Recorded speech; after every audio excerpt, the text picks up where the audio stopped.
European cathedrals. We got to remember, everybody who was living here back then had all just come over from Europe, right? So they were still borrowing standards of beauty from back home.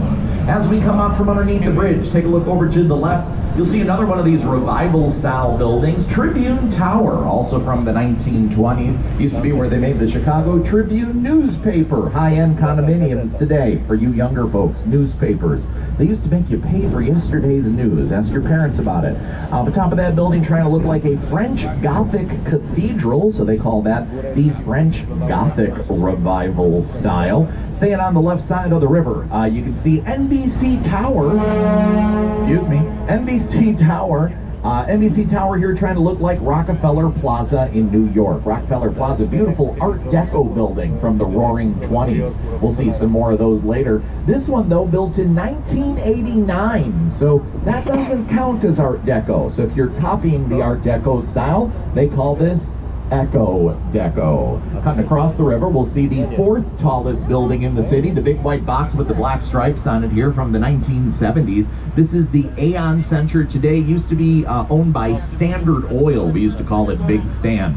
This building, when it first opened, covered in white marble. That white marble did not appreciate Chicago winters, started to crack and fall off the building. They had to replace it floor by floor with granite at the cost of about $1 million per floor. There's about 80 floors to that building. I'll let you do the math.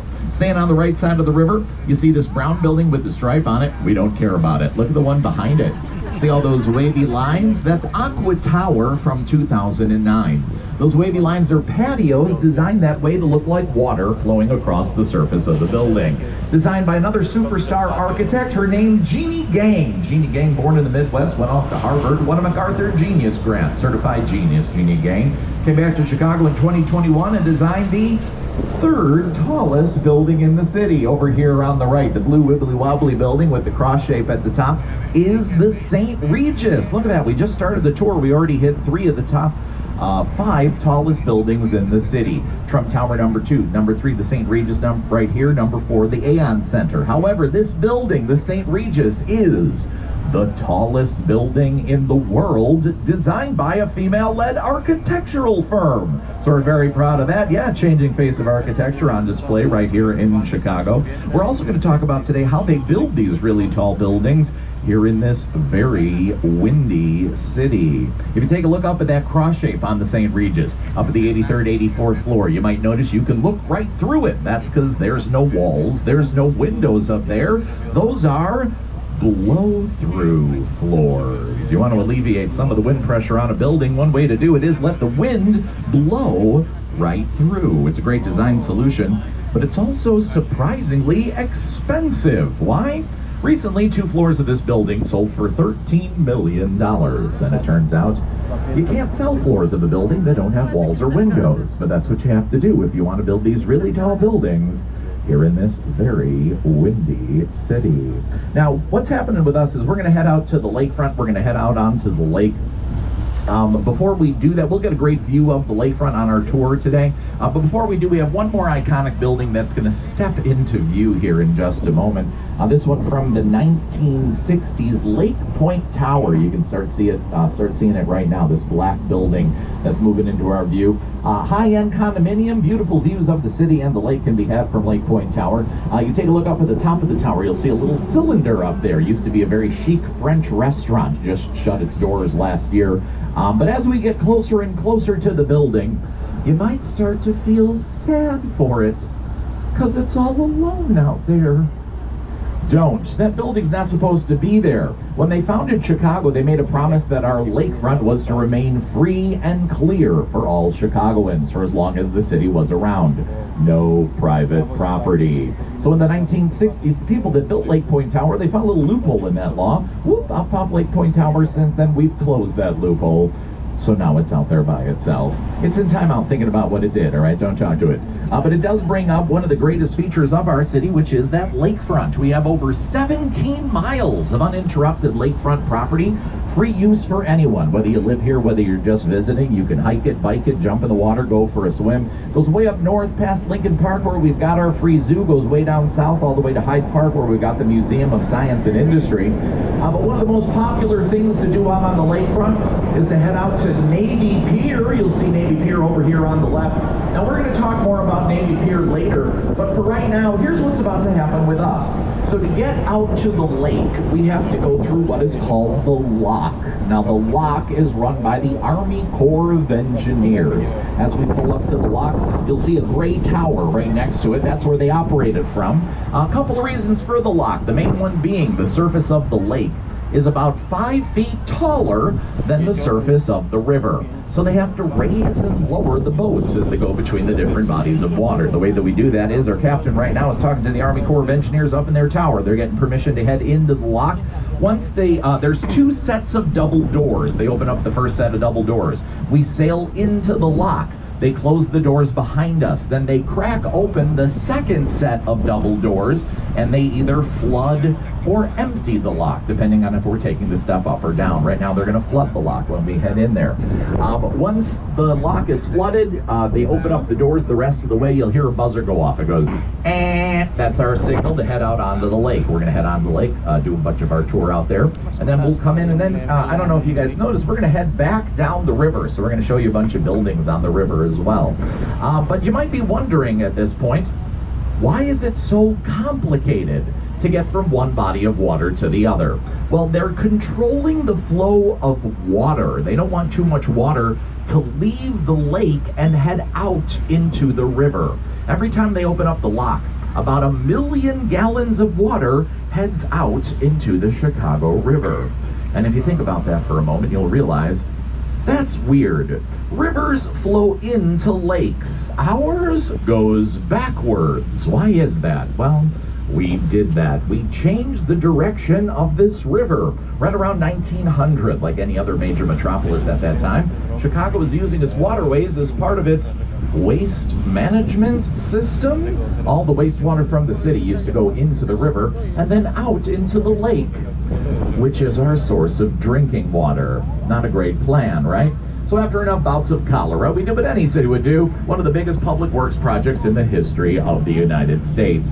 We dug out a 26-mile canal connecting the Chicago River to the Des Plaines River, which was already flowing out to the Mississippi. They moved more earth building that canal than they did in building the Panama Canal in Central America. Once they opened up the canal, the direction of the river changed. In a day, all the water from Chicago headed out to the Mississippi, down to the Gulf of Mexico, where it's been heading ever since, leaving us with clean drinking water and beautiful public beaches. And I tell you, today might not be a bad day to head out to the beach here in Chicago.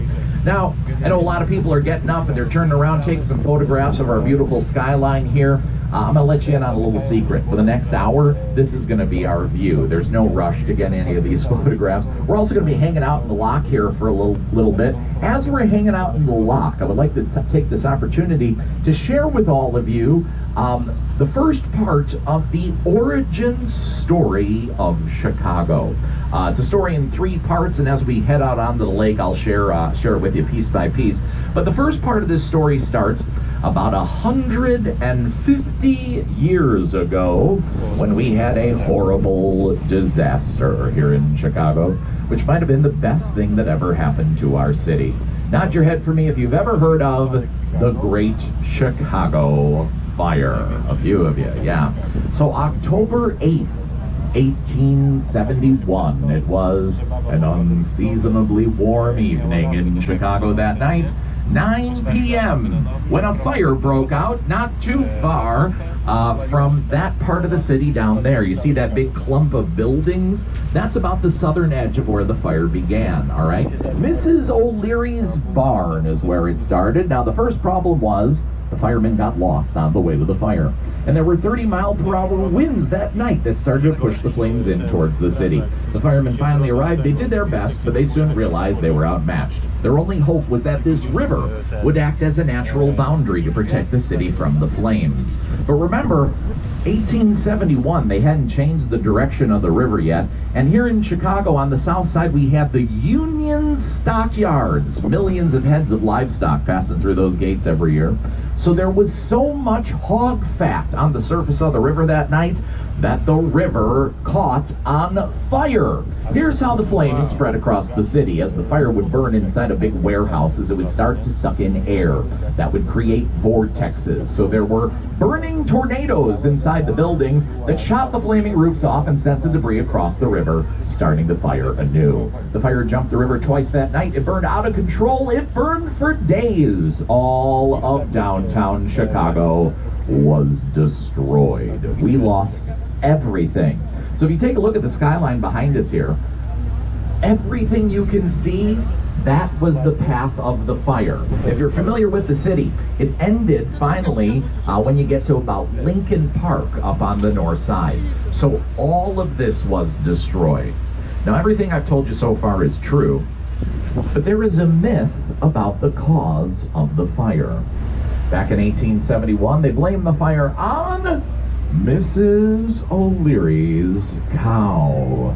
Remember, the fire began near her barn. They said that her cow kicked over a lantern, and that's what burned down the entire city of Chicago. Let's think about that critically here this morning, shall we? 1871, poor immigrant woman's animal. Do you think they were looking for somebody to blame? Maybe a scape cow? Don't turn on me. Would you guys like to hear the real cause of the Great Chicago Fire? All right. Sometimes people don't say anything. We just stop the tour right there. So Chicago starts off as a city, 1837, with about 3,000 people living here. The fire is about 30 years later. You can see both events during your lifetime. Here's how many people are living in Chicago the year of the fire. 300,000. Imagine during your lifetime, your city grows from 3,000 to 300,000. This is the fastest growing city in the world at that time, and nobody knows what they're doing. What's here before everybody shows up? Woods, right? So what are the buildings made out of? Wood. What are the streets made out of? Wood. What are the sidewalks made out of? Wood. Then if you want to open up a lumber yard next to a turpentine factory across the street from an orphanage, no one's going to stop you. Very loose zoning laws is what I'm trying to say. So when a small fire breaks out on the south side of the city and the entire city burns down, is that some poor immigrant woman's cow's fault or bad city planning, right? That was the cause of the Great Chicago Fire, but like I told you, probably the best thing that ever happened to us. Because a certain type of person comes here after the fire. Architects descend on this city, and they start to rebuild before the grounds even cooled off. By 1885, one of these architects says, you know, maybe wood's not the best building material. Maybe we should try something else. What about a steel structure? We could build taller that way. They invent the world's first skyscraper right here in Chicago, arguably a direct result of that fire. So you see, everyone, if it wasn't for the fire, I wouldn't have a tour to show you here today, right? We wouldn't be spending this quality time together. And wouldn't that be the real tragedy? I think so. So that's the first part of our origin story. We'll get to the other two in just a bit. Now, as we're hanging out here in the lock, we're going to take a little break. I'm going to step away from the mic. If you have any questions for me, feel free to come up and ask. I'll be walking around the boat saying Streeterville. Streeterville named after a charlatan that came to Chicago in the late 1800s. His name, Captain George Streeter. He had a boat. He landed on a sandbar here on the lakefront. He said he was forced to do so because there was a big storm that night. Historians have looked up the weather that night. There was no storm. He just landed his boat there. He said he was a Civil War veteran, and that meant that he was owed land by the United States government. Turns out he did serve in the Civil War. He was probably a deserter, so that wouldn't have got you any land. But what he did was he started to pay off people all around town to fill in the land around his boat. They would dump garbage in there, leftover parts from construction. So then he ended up with all this land around his boat. He said the land wasn't on any maps of the city, state, or country, so that meant it was his own independent kingdom. He started to sell off that land to different squatters, and the city ended up fighting him for about 20 years. They would arrest him, lock him up. As soon as he and the other guys would get out, they all move right back into their squatters village. Finally, they did kick him out all the way out to Indiana. He ended up dying out in Indiana, but when he died, they brought him back to Chicago. They gave him like a hero's funeral. He's buried in Graceland Cemetery, where some of the most prominent Chicagoans are buried, and the mayor himself came to the funeral. Now the story goes that at the funeral, reporters came up to the mayor and asked him, "Why did you come to the funeral?" And the mayor said, "I wanted to make sure he was dead." But that's how come we call this neighborhood Streeterville. Now, Navy Pier, you know, a lot of people head out to Navy Pier. I talked about a little bit about population. Chicago starts off in 1837 with about 3,000 people. Today, close to 3 million. And one of the things you got to think about when you live here is that when everybody goes somewhere, you've got to go somewhere else, right? So on our tour here today, I'm going to give you a couple of tips on some places you can kind of go to avoid the big crowds. Navy Pier is one of those places. We might have tens of thousands of people just on a regular day coming out to visit the pier. And if you're out there and that's getting overwhelming to you, where they've got the water treatment facility, this is a little park over here, Olive Park, named after, in memorial to a veteran during the Vietnam War. But you can come over to Milton Lee Olive Park, and usually it's pretty empty. They got a hot dog stand right at the entrance of the park. You can get on in here, get this whole view of the city while you've got, you know, pretty much have it to yourself, where you got thousands of people hanging out on Navy Pier. Now this part of the lakefront, and this is the first time I think I've seen it this season, you can see a bunch of boats out there. That's called the Playpen. So on a nice morning, if you own a yacht, right, you'll bring it out over here and you'll hang out with all the other people that own a yacht. So that's what we call this part of the lakefront. But taking a look at the buildings here, one of the most prominent buildings you can't help but notice is the big black building with the antennas on top. It used to be the tallest building in Chicago. It's the 5th tallest now. We used to call it the John Hancock Building. They changed the name on it. This happens a lot in the city. They change the names of stuff, and Chicagoans, we just ignore that. So if you ask anybody that's from here, that's the John Hancock Building. But it's another example of how we build these really tall buildings here in this very windy city. You see with the John Hancock Building, the architect's name is Bruce Graham. But anytime you talk about the John Hancock, you also talk about the structural engineer. His name, Dr. Fazlur Khan. Now, one time I had a structural engineer on my tour. He nearly bit my head off. He said, you know, these architects, they can draw whatever they want. It's the structural engineers that have to figure out how to build this stuff. And that was never truer than Dr. Fazlur Khan. They called him the Albert Einstein of architecture. So him and Bruce Graham, they designed some of the most amazing buildings in the city. We're going to take another look later on at a building that they worked on together. But with the John Hancock Building here in front of us, what they came up with was something called the tubular structural system. Again, in this very windy city, it's not that hard to support the weight of the building. You have to worry about how it withstands the wind. So when you take a look at the John Hancock Building, you'll see those X shapes up and down the sides of the building. That's all to support the building from the wind, right? They had built other buildings like this before, but it was in this building that they proved that this was a successful way to make really tall skyscrapers. The other thing that's amazing about this is when you build a building this way, you end up using about 50% of the materials. So that's a lot cheaper to do as well. So Bruce Graham, Dr. Fazlur Khan, they kind of made their mark with this building. Like I said, we'll talk about another building of theirs later, but they're another. It's also a good example of a subject I'm going to come back to a little bit later about how Chicago is a city of immigrants. Both those guys, Bruce Graham and Dr. Fazlur Khan, originally were from somewhere else. Bruce Graham's mother originally from Peru. He grew up in South America. Dr. Fazlur Khan originally from what is today Bangladesh, right? They both came here to Chicago. They figured out ways to build buildings no one had ever figured out before. They became such good friends that they both passed away now. And they are both buried here in Chicago in Graceland Cemetery, right along with Captain Streeter. but they're buried right next to each other. So if you ever head out there to Graceland Cemetery, you can go and look them up. Now, taking a look in front of the John Hancock building, you'll see these little black boxes right here on the shoreline here. So that's sometimes what they call this style of architecture, black box modernism. Mies van der Rohe is the name of the architect most closely associated with that style.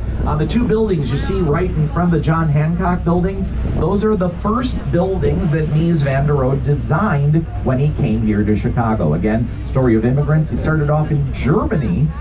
He ended up leaving right before World War II. He kind of saw the writing on the wall, and he started to teach architecture here. And so he became pretty much one of the most influential architects of the 20th century, taught a whole generation of architects how to build in this black box modernist style. He's famous for saying, less is more. You've probably heard of that before. What does that mean? Well, if you look at the buildings, you see, right? No decorative details, no gargoyles. Instead, you see what the building is made out of.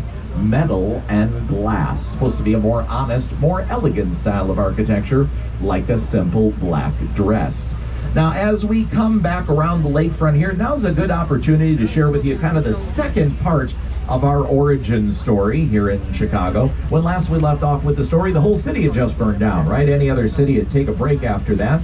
Here in Chicago, we decided to throw the biggest party in the world. In 1893, Chicago won the rights for the World's Fair. What that meant was millions of people from around the world coming here to show off the new inventions and innovations of the day. What that meant for us was we had to build 200 buildings to host the fair in 7 months.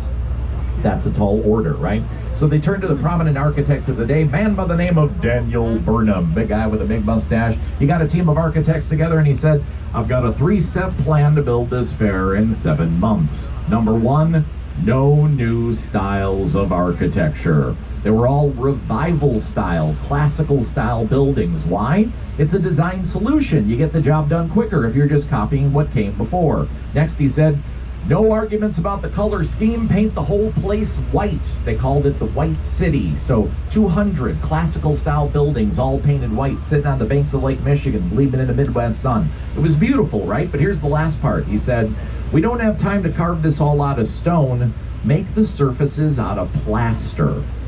Well, that's not going to last very long, right? So here's the outcome, 1893. Now remember, no airports in Chicago at this time. Listen to this number. 27 million people passed through the turnstiles of that World's Fair in 7 months. And when they went home, they told anybody who will listen, you've got to go to Chicago. You've got to see it for yourself. We became a world-class city overnight. We're a world-class city to this day because of a fair that happened here in 1893. Here's the other outcome. All those buildings made out of plaster, after a year, they were all gone. There's only one building that still remains down in Hyde Park if you go to the Museum of Science and Industry. It's the last remaining building from that 1893 World's Fair. So that's the second part of our origin story, how it became a world-class city. Now, there's a reminder of the World's Fair still here on the lakefront. So remember that lighthouse that I pointed out to you a little bit earlier? They built that lighthouse for that 1893 World's Fair. It wasn't originally here. They moved it here after the fair. But there's kind of a funny story with the lighthouse. Back in the 1980s, they were looking for somebody to be the lighthouse keeper, right? And the guy that they found, he said, you know what? You don't even have to pay me. If I can just live in the lighthouse, I'll do it for free.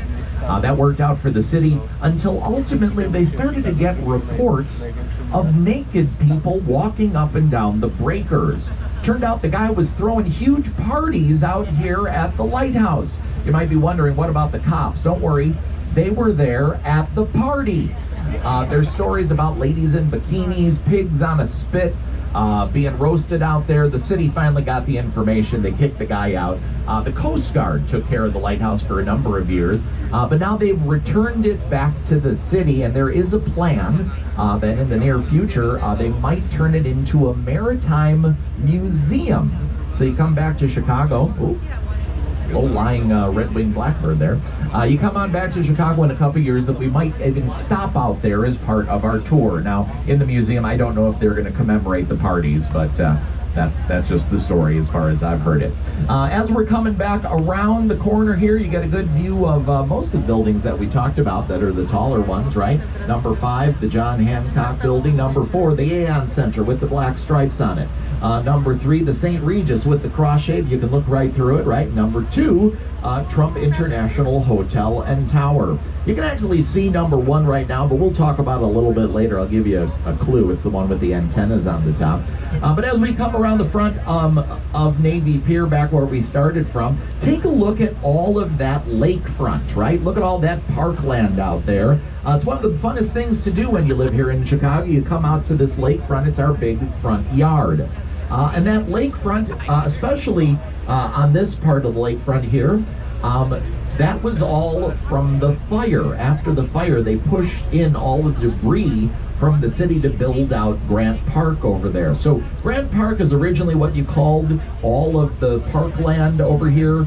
But they added on to it in the last few years. You probably heard of it. Millennium Park is one of the most popular parks to visit in Chicago these days.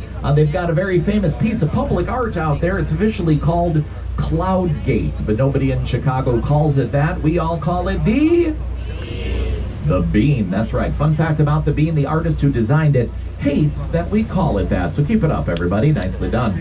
Also in Millennium Park, you're going to start to get a view of it right now, is the band shell that's out there. So you can go and see the Chicago Symphony Orchestra performs out there. They have free shows all summer long. Sometimes they put out movies in the park that you can see over there. And so you can see the band shell right now. It looks like these metal wedges right next to that black building that are sitting up out of the park. If you get into the park, you look at the front of the band shell, it looks like somebody took a piece of metal, crumpled it up, and threw it out there. Now, it sounds like I'm being derogatory about the design, but that's part of the architect's artistic process. His name, Frank Gehry, and what he does is he'll take a piece of paper or a piece of metal or something, crumple it up, put it on a table, and look at it from different angles, and that's how he gets inspiration for his designs. So think about that if you ever head out into Millennium Park. Now, speaking again about what to do when the whole city gets crowded, Millennium Park is definitely one of those places that all of Chicago turns out to. Right across the street from Millennium Park is what we call today the Cultural Center. It's a big building back from the 1890s that was built originally as our library. So we outgrew it. It's the Cultural Center today. But it is a big public space. You can head on in there. They've got free art shows. One of the best things about it is, though, that it's open. It's free year-round. It's air-conditioned. It's also got places to plug in your phone. You can sit down on some nice chairs. You can break out a bagged lunch. So while the rest of the city is out here at Millennium Park, you can have a space to yourself in the Cultural Center. Oh, and also it has the world's largest Tiffany Dome. So absolutely gorgeous building. If you love interior architecture, I would definitely recommend you go and check it out. Now, that Cultural Center was originally built, like I said, as our library, which has a connection, believe it or not, back to the fire.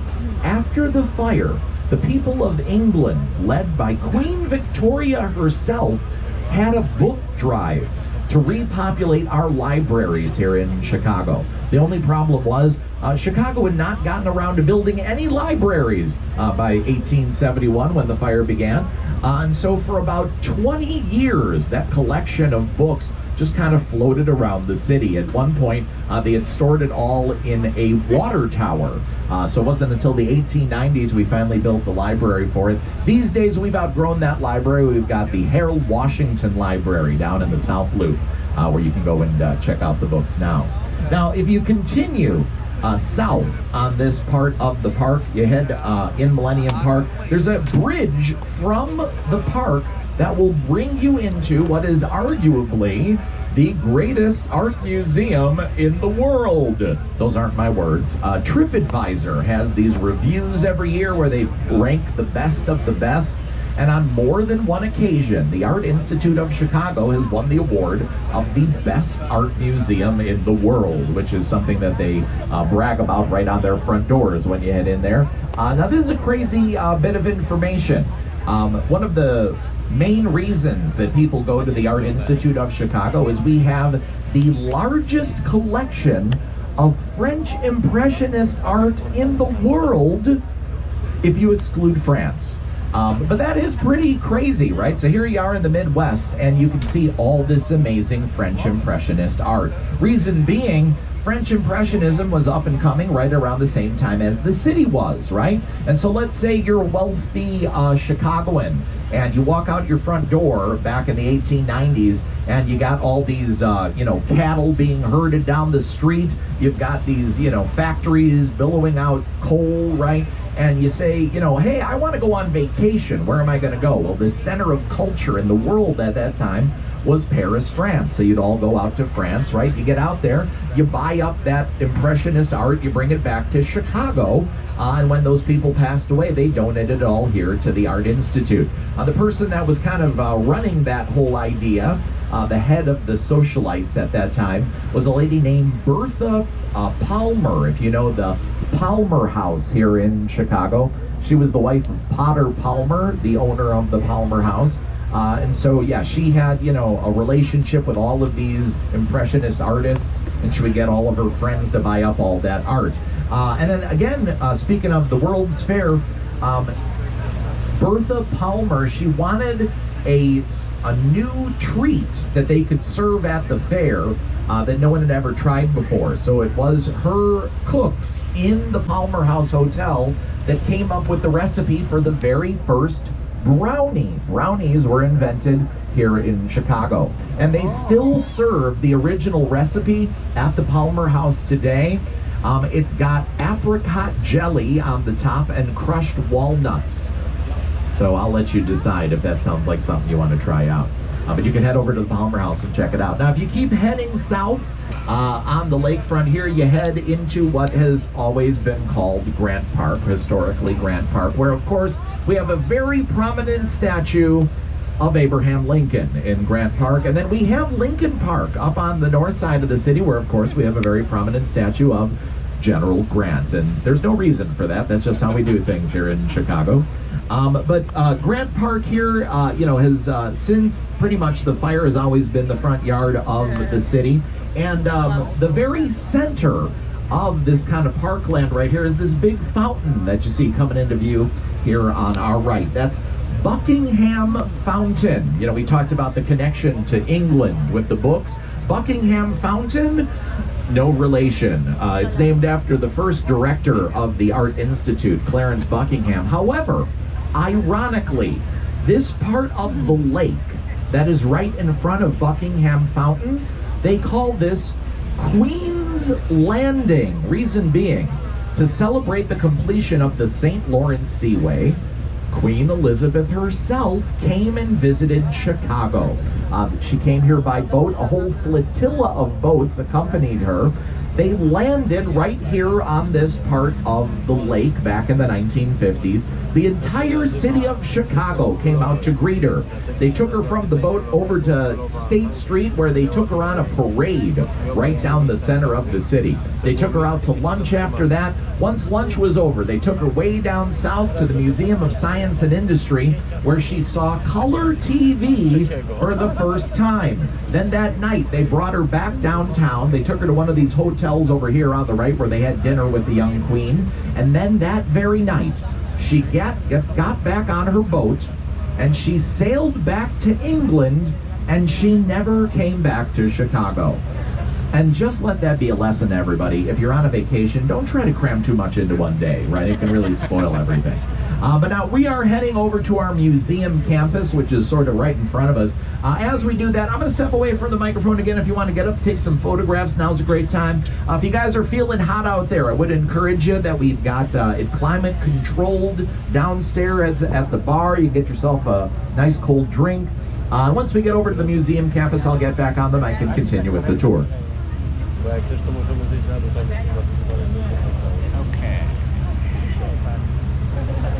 And originally, these were all individual institutions. There wasn't anything connecting them, but it wasn't until the 1990s that they built this park, so you can get to all of them real easily. So with all those institutions out here, you can go and, spend a couple of days here at the museum campus and not see the same thing twice. A good way to remember all the different structures are land, sea, and air, right? The air portion being the Adler Planetarium. You can see the sea portion coming up here on the left. This is the Shedd Aquarium with the blue triangles on the top. This is the second biggest aquarium in the United States. The one they got in Atlanta is a little bit bigger, but we're no slouch. We've got blue whales out there. We've got Pacific Northwest dolphins. You can also see, I had mentioned, Soldiers Field off there as well. Soldiers Field, they just announced they're going to do a complete renovation of Soldiers Field. That's where the Chicago Bears play. They're going to spend $4.5 billion to redo that stadium. So big changes are coming. And then behind the Shedd Aquarium is the Field Museum of Natural History. Field Museum, pretty synonymous with dinosaurs. If you've heard of Sue, the most complete Tyrannosaurus Rex fossil in existence, we have that at the Field Museum. Used to be down in the front, hall. They built Sue her own room now, so you can go up and check her out in the Evolving Planet exhibit. And one of the cool things about both the Shedd Aquarium and the Field Museum, those are scientific research institutes. So not only do they invite the public in, but scientists from around the world come in there and do real world science out of those buildings. That's part of the reason why we have those collections. As we come back around, we get a great view of the undisputed king of the Chicago skyline. I mentioned him one time before, the tall, dark, handsome fellow with the antennas on top. That is, of course, the magnificent Sears Tower. It's also the magnificent Willis Tower. We'll talk about the confusion with the name here in just a moment. That is the tallest building in Chicago. However, it was the tallest building in the world when it first opened in 1974, and it held on to that title for over 20 years. That's a long time to hold on to that title. And the way that it did it is another technique for building really tall buildings here in this very windy city. Remember Bruce Graham and Dr. Fosler Kahn, guys who did the John Hancock building? They did the Sears Tower as well. One day, Dr. Fosler Kahn sitting across from Bruce Graham, he shows him a handful of cigarettes pulled up to different heights. He said to him, "This is how we're going to build the building." Remember, the tubular structural system, this is the bundled tubular structural system. The Sears Tower isn't just one tower, it's 9 towers bundled together. If you can see it from above, it's on a 3x3 grid. Each of the spots on that grid has its own tower. All of the smaller towers add support to the 2 tallest towers. Bundling, it's a frustratingly simple concept, but that's how they built the building so tall. It's how it held on to the title for so long, and it's still the standard to this day. The Burj Khalifa in Dubai, the world's tallest building, also uses that same bundling technique. It's 1,451 feet from the first open-air entrance up to the roof of the Sears Tower. That does not include the antenna. The antenna are not designed by an architect, so not included in the height of a building as opposed to a spire like we talked about earlier. But those antenna are still fairly tall. So for example, take a look at this smaller row of buildings that are right up here near the lakefront. See the one that's got the horizontal black and white stripes? That building's just about 300 feet tall. That's how tall the antennas are on top of the Sears Tower, which aren't included in the height of the building. Now let's talk about the confusion with the name. When the building first opened in 1974, they called it the Sears Tower, built by Sears Roebuck Department Stores. Again, for you younger folks, department stores.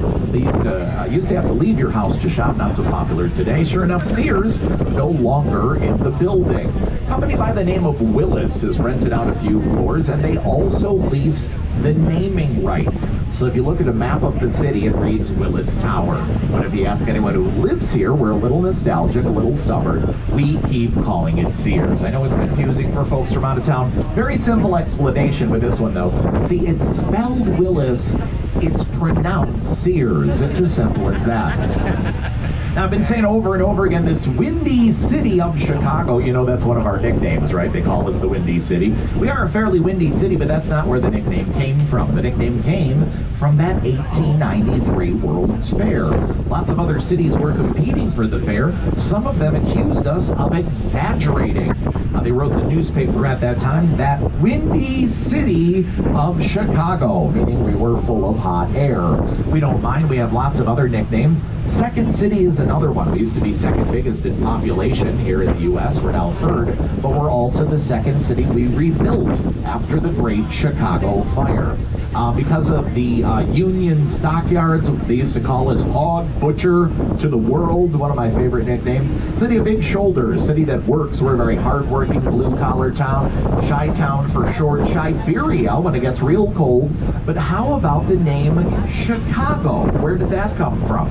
Well, we have the indigenous people that were here before us to thank for that. Think back to when this was all swampland. There were these onions that grew along the banks of the river, and the onions stunk. And the indigenous people had a name for these onions. They called them Chicagoa. And that became the name for the whole region. So New York is the Big Apple, and Chicago is the Stinky Onion. That's what our name means. And we don't mind. We'll put onions on almost anything here in Chicago. I'd like to share with you guys a couple of tips on some food you might want to try while you're here. A lot of this stuff you can actually go and get over here at Navy Pier. So Chicago, one of the only cities in the world where people line up on the street to buy popcorn. If you've heard of Garrett's, they have the unofficial Chicago mix, caramel corn and cheddar cheese. If you haven't tried it, give it a shot. Just make sure to bring some napkins along with you. That cheddar cheese popcorn does have a tendency to dye your hands yellow, but we don't shy away from messy food here. If you've heard about our Italian beef sandwiches, you know that to be true. The way they cook this beef is they cut it real thin and they cook it in this juice. So when you order it, they take these tongs, they pull the beef out of the juice, and they serve it to you on a hard roll. Now you can eat it dry as is, but if you're local, you'll order it dipped, which is where you take the whole sandwich roll and all and submerge it in that juice. They wrap it in aluminum foil, hand it to you. Oftentimes, there's not even a place to sit down in these restaurants, just a counter. When you unwrap your sandwich, and here's the trick, you put your elbows up. Why? Because you gotta lean back so it doesn't get all over your shirt as you shove the sandwich in your mouth. That's how you eat the Italian beef. Now, speaking of Italian food, you probably heard about our deep dish pizza. If you ask anybody from Italy, they won't know what you're talking about because we invented that here. There's lots of different styles. They have a Giordano's over here on the pier. It's supposed to be invented at Pizzeria Uno is where they did the first one. But my personal favorite is called Lou Malnati's. L-O-U Malnati's. Anybody like sausage on top of their pizza? Show of hands, a few of you. How does wall-to-wall sausage sound? That's how they serve it at Lou's. Just a hubcap of meat sitting on top of that pie. If that sounds good to you, they have one at the base of the Wrigley building, right where we drop you off. You can head there right after the tour. But I have saved the best for last, and that is, of course, the Chicago-style hot dog. We take our hot dogs very seriously here in Chicago. Invented in Maxwell Street, which is an old Jewish neighborhood, so they're always all beef, no pork in our dogs. And just like a bagel covered with poppy seeds, the bun on a Chicago dog should be covered in poppy seeds. If you unwrap your dog, you don't see little black dots on it, you don't want it. Walk right out. And we call a Chicago dog drug through the garden. Why? Here's what we put on a Chicago dog. Onions, tomatoes, relish, pickle spear, sport peppers, celery salt, and mustard. There's only one thing we don't put on a Chicago-style hot dog, and that's ketchup. You will catch hands if you ask for ketchup. Skip it while you're in town. The bottle's waiting for you at home. If you're looking for a good place to get a Chicago dog, not too far from where we drop you off, there's a restaurant called Portillo's, about a 10-minute walk. They also have a great chocolate cake, which they will throw into a shake for a chocolate cake shake at Portillo's. Now we're heading on back towards the lock. As we do, I got a couple of stories left to share with you before we take another break. The first one being the third part of our origin story. Now remember the cause of that fire. Bad city planning, right? Then in 1893, we find this amazing planner in Daniel Burnham. So in 1909, the city of Chicago comes to Daniel Burnham and they say to him, how about a plan for the entire city of Chicago? They call it the 1909 Burnham Plan. Makes sense, right? But here's the thing about Daniel Burnham. He believes in something. He's part of a movement. It's called the City Beautiful movement. What that means is he thinks that if you build a beautiful space for people to live in, it'll inspire them to be better people. And I asked you here today if you believe that. Do you think if you live in a beautiful space, can it help you be a better person? That's what he believed. Now it's easy to say, but how do you do it, right? Well, the motto of our city has always been Urbs in Horto. It's Latin for city in a garden. So the first thing he does is he plans public parks all throughout Chicago. Today we have over 600 public parks here. About 10% of all the land in the city is public park land. Think about how much parkland you just saw on the lakefront, right? But here's the other thing. He put stuff on this plan in 1909 that he knows he'll never be able to get to during his lifetime. But there are things that we've accomplished here since. So the museum campus, the lakefront, Buckingham Fountain, Navy Pier. I'm going to show you the Riverwalk here in just a bit. We didn't get around to it to the early 2000s. All of that and more is on the 1909 plan for Chicago. So you see, that's the third part of our origin story. We're a city that comes back stronger after the fire, a world-class city after the fair, but it's with beauty as a guiding star that you end up with the city you see before you here today. That's our origin story. Now, as we pull in the lock, I've got just one more story to share with you. I talked about how the lighthouse, right, was from that 1893 World's Fair. Well, one of the most popular things you can do out at Navy Pier is to ride the Ferris wheel. And yes, the world's first Ferris wheel debuted here in Chicago as part of that 1893 World's Fair. It wasn't over here, it's not this one. It was about 10 miles south of here in Hyde Park. But the first Ferris wheel was about 60 feet taller than the one that you see here today. More impressive than that, every one of the cars on that Ferris wheel, about the size of a train car, they held 61 people each. That 61st person, a bartender. Every one of those cars had its own bar. Probably because you needed some liquid encouragement to get on the world's first Ferris wheel.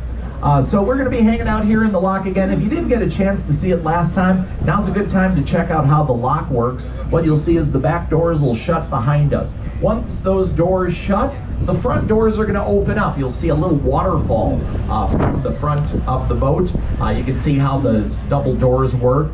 Another thing you can do is take a look at where the railing is right now in relationship to the boat. That'll give you an idea once we're done of how far we've traveled. It'll probably come up a little bit over the edge of our boat, or a little bit higher than our railing. So that's about the distance that we travel up and down. Like we did before, I'm going to step away from the mic. If you have any questions, feel free to come up and chat with me. Otherwise, once we get back onto the river, I'll get back on the mic and we'll continue with our tour. I'll see you.